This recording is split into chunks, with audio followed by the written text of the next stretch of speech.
سلطنت کے اعتبار سے جس سلطنت کے چیتھڑے اڑ گئے وہ سلطنت ایران تھی. حضرت عمر کے ہاتھوں تو ختم ہو گئے نسیہ منسیہ. سلطنت روما اس کی صرف ایک ٹانگ ٹوٹی تھی 3 میں سے.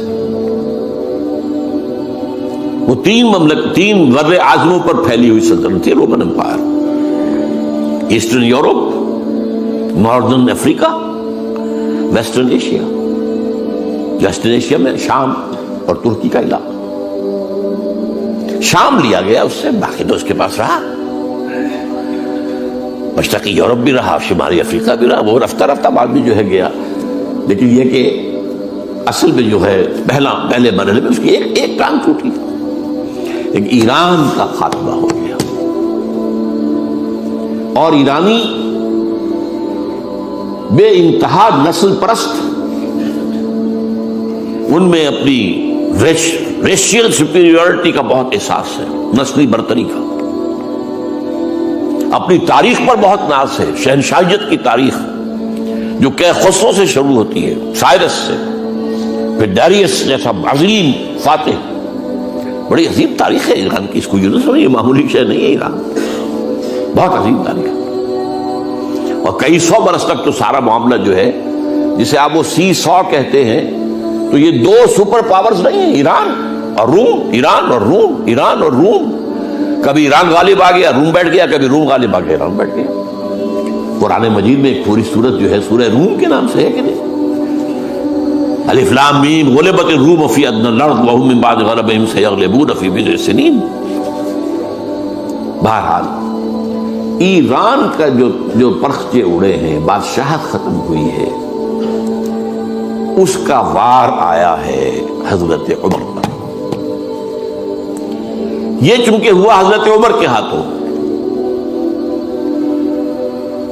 لہذا ایرانیوں کے نزدیک مبغوض ترین شخص حضرت عمر ہے. اور حضرت عمر سے نفرت ان کی جبلت کے اندر ہے، ان کے جینز میں.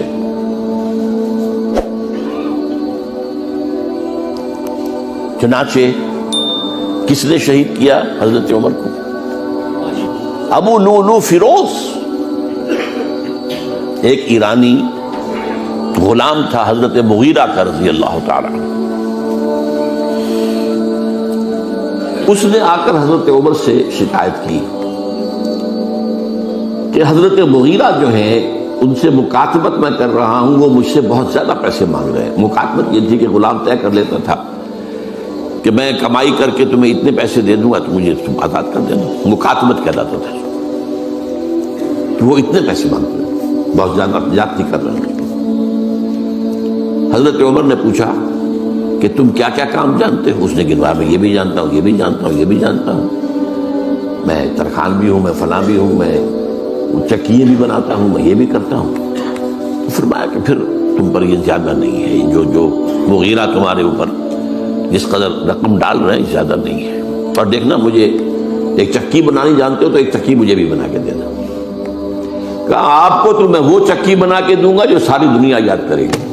دھمکی دے گیا. اور حضرت عمر نے پہچان لیا تھا کہ دھمکی دی اس نے. دوسری طرف اس کی پشت پر کون تھا؟ ہرمزان، یہ ایک بڑا جرنیل تھا ایرانی. شکست ہوئی، گرفتار ہو کر آیا، کیونکہ بہت بڑا وار کرمنل تھا. اس کو فیصلہ کیا گیا اس کی گردن اڑا دی جائے. اب اس کی چال دیکھیے، ایرانی ذہن کہ مجھے ذرا پانی پینے کے لیے دے دیں اس سے پہلے کہ میری گردن اڑائی جائے. حضرت عمر نے فرمایا ہاں پانی دے دو. اب پانی کا کٹورا ہاتھ میں کہتا دیکھیے مجھے ضمانت دیجیے جب تک میں یہ پانی نہ پی لوں مجھے قتل نہیں کریں گے. ہاں ٹھیک ہے، جب تک تم یہ پانی نہیں پی لو گے تو میں قتل نہیں کیا.